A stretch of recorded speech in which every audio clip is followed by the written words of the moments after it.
ఇక writing team ఈరోజు ముగ్గురే మాట్లాడారు. సో మిగతా టీం చాలామంది ఉన్నారు. మా నారాయణ గారు, మా బాబాయ్ అరుణ్ ప్రసాద్ గారు అండ్ తిరుమల్ నాగ్. సో వాళ్ళు కూడా మైకులు తీసుకుంటే అజ్జు కంటే అనర్గళంగా మాట్లాడగలరు. కాకపోతే ఈరోజు రాలేరు. సో అలాగే అజ్జు నాకు ఎవరి గురించి భయపడిన కానీ ఇతని స్పీచ్ ఎప్పుడు వస్తుందని భయంగా ఉంటుంది నాకు. ఏం మాట్లాడేస్తాడో ఏంటో ఎక్స్టెంపోలో భయంగా ఉంటుంది.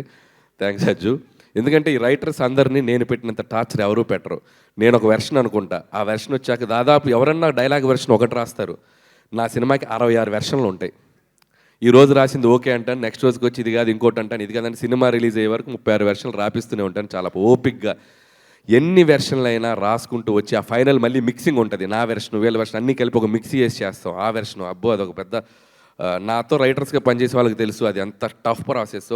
రైటర్స్ అంటే ఒక వెర్షన్ రాసి 2 నెలలు కూర్చోవడం కాదు స్క్రిప్ట్ బట్టి. సినిమా రిలీజ్ అయ్యే వరకు ముందు రోజు వరకు ఎడిటింగ్ డబ్బింగ్లో కూడా వచ్చి కూర్చుంటారు నాతో పాటు ఏమైనా ఇంప్రూవైజ్ చేద్దామని చెప్పి.